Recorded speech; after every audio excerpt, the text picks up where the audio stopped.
Jorge Sedano with Armen Levack joining us now live. George, how you doing, baby? What up, boys? Oh, we were just breaking down the apparel of Jordan Spieth, man. How great is it to be sponsored by Under Armour? Listen, man, they got a lot of money, man. So as long as they sign those checks, who cares who you're sponsored by? You know? Yeah. I mean, there was so many people wearing it. I think every time we say his name, we actually have to put an Under Armour shirt on.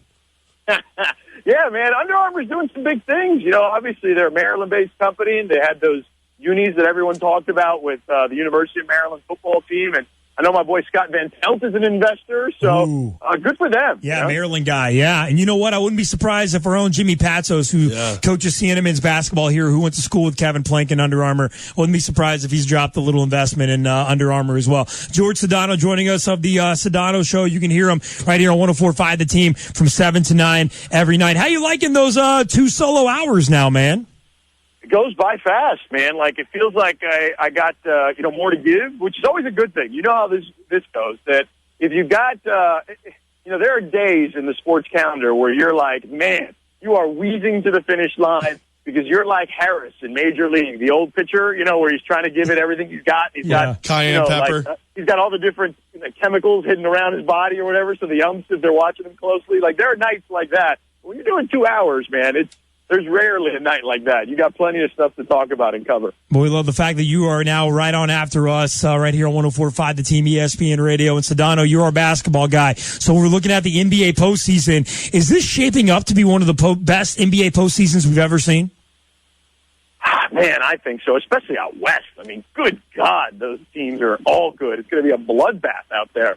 I'm just rooting that it stays where we're at the top, that I want Golden State and San Antonio to finish 1-2 because I want them to play in the Western Conference Finals. I think that it could potentially be one of the best we've ever seen. It could even be one of these passing of the torch type moments to that Golden State team, which I think plays very similarly to what San Antonio plays like.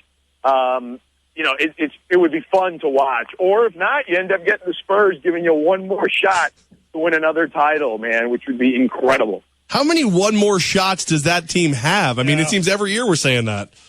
Dude, here's the thing. Everyone talks about 3 Hall of Fame guys, and Duncan, Ginobili, and Parker. And look, Parker's still really good when he's healthy. But Duncan has seen better days, even though he tends to ramp it up in the postseason. And Ginobili is old too at this stage. But the problem is they've got their best player on their roster is Kawhi Leonard, and he's a young guy. He's like a heat-seeking missile on defense. And on offense, man, I mean, he's come around since last year. And you saw it in the finals last year where that series was tied at 1 apiece. And then all of a sudden, in the blink of an eye, it was over. And that was all Kawhi Leonard, and that's why he was the finals MVP. So I think that's the crazy part, is that the run can keep going because Kawhi is a top 15, top 10 player in this league right now. Jorge Sedano with Armen Levack on 104.5 The Team. George, the Atlanta Hawks, man, they're being overlooked by everybody. You've been very vocal about this on your show, about the lack of respect that the Hawks get.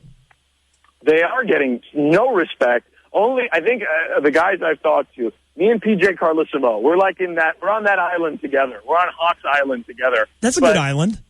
Yeah, it's crazy. But here's the thing, man. Like, that team really is Spurs East. If you watch them play, the way they move the ball on offense, it gives a lot of teams problems. And the other thing I see is, specifically LeBron-led teams tend to have those issues against that type of offense and even the defense that they'll throw at him. Remember, Budenholzer was a long-time assistant to Popovich and was on that team that lost that finals to Miami when Ray Allen hit that shot in Game 6 to extend it to a Game 7. So, he's pretty familiar with how to play LeBron. And look, you're never going to stop LeBron. I mean, he's the best player on the planet.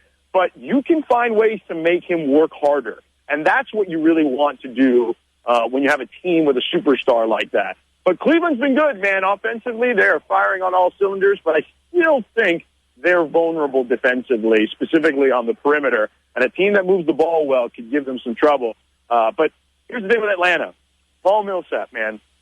I think Paul Millsap, if he isn't healthy for the playoffs and he's dealing with a shoulder injury, I don't know the gravity of or the seriousness of that particular injury, but there's been a mixed bag of results when it comes to shoulder injuries and guys trying to tough it out in the postseason. So they don't have a lot of rebounding to begin with and a lot of bigs. It's basically him and Al. Horford, that is. And, they need him because he's one of their catalysts. So I think that if he's healthy, I think things are good.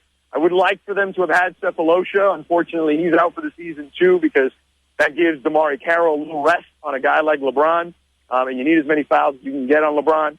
But if they're healthy, or relatively healthy, or at least if Millsap's healthy and everyone else is healthy moving forward, I give them a chance to beat Cleveland for sure. Now, when we talk about teams with a chance to beat Cleveland, now that Derrick Rose is back, does Chicago instantly become part of that conversation? No. They're not as good defensively as they've been in years past. Joakim Noah specifically he was a menacing defender the last couple of years, and he was the best defensive center last year in general. It wasn't even up for debate, in my opinion. But he's dealing with a knee injury. He seems to be better than he was earlier in the season, but he seems to be just a little slower than he once was. And I think in this league, that's all it takes. And when you look at Derek, he's showing you flashes, but in this particular time of the year, you can't just have flashes. You need something sustainable. And I don't know if he's capable of doing that. It's crazy because right before the injury, if you look at, I think it was either the game before he got hurt or leading up to those last couple of games before he got hurt, I thought he was finally starting to come around because Derrick Rose, when he's right, he's getting to the free throw line a bunch. And he was settling for a lot of threes, and he's not a good three-point shooter. So he was finally getting to the line and taking less threes, and I thought, here we go. They may be able to turn a corner. And then he got hurt again.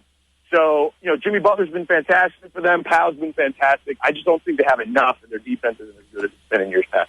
George Sedano of ESPN Radio, heard right here on 104.5, the team on the Sedano Show from 7 to 9. He's filling in for Colin this week. George, Jason Kidd has the Milwaukee Bucks as the number 6 team in the East. He has now taken 2 teams to the playoffs in his first year with those teams. Has he been overlooked as a Coach of the Year candidate? Yes, and he would probably be the Coach of the Year in any other year if Mike Budenholzer wasn't coaching the Atlanta Hawks this year, where they went from a team that won 38 games to a team that's going to win 60-plus, and it's just hard to argue with that, man. It really is. And it stinks for Jason because no way I thought Milwaukee would be this good. I thought they'd be all right, and, maybe they could compete for an 8 spot. But, yeah, they've been good. He's got them playing rock-solid defense. That is one of the better defensive teams in the league. And he's got a lot of young pieces. He missed Jabari this year and still was able to do what he did. He deserves a lot of credit. He's come a long way from, spilling sodas on the court, which, by the way, I gave him credit for. I thought that was ingenuity. Okay, I didn't actually think that was a terrible move. I thought that was some smart using some ingenuity there. But yeah, he's been really good. There's no doubt. Sedano, he clearly said the words, "Hey, hit me." What kind of great ingenuity is that? Hey, man, listen, win if you can, lose if you must, but always cheat. Yeah. You know what? I actually feel support like you're that. talking to yourself right now, Armen. On this show, I always say, look, if you're going to cheat, don't get caught. That's it. I've always had that mindset. Yeah, whatever. Listen, I'm not one of those guys, though, that gets on my moral high ground about stuff like that. Right. In baseball, they steal signs, okay? That's okay. So, it's whatever. It is what it is. But, yeah, either way, he's definitely grown, and he's done a really good job, man. It's really impressive.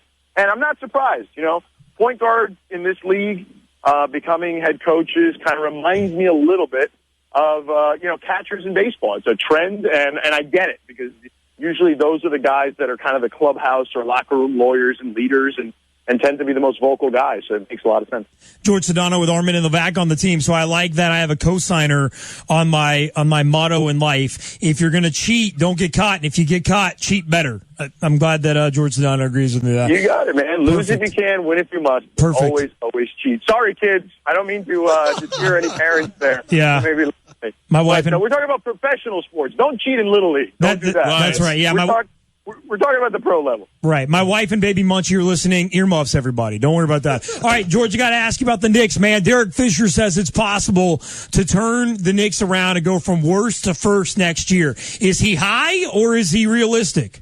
I don't know what the hell he was thinking when he said that. There's so many things he could have said that would have made some sense. Hey, we want to be a playoff team next year. We're going to make the playoffs. Whatever. Okay, that that would have been like, all right, cool. Because normally in those circumstances, my reaction generally tends to be, well, what the hell was he supposed to say? But when you say you can go from 15 to 63, well, the Warriors, I think they still have 64 wins right now. I mean, come on. Like, what are we talking about here? Like, you don't believe that.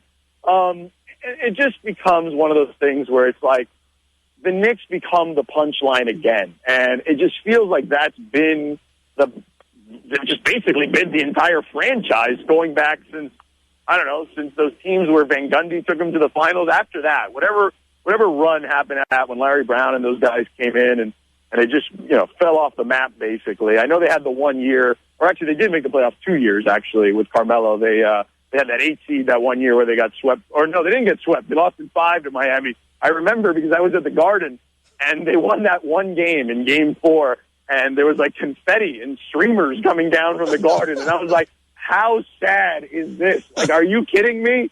You're gonna get a gentleman's sweep, and confetti is coming from the roof. Like, what are you doing? And then, right, they had the year where they finally broke the first round curse and won a playoff series, and I think it had been 13 years at that point. So it goes to show you that if I'm pointing out to those two instances over the last 12, 13, 14 years for the Knicks, it hasn't been a good run lately. Oh, it hurts. Yeah, I know.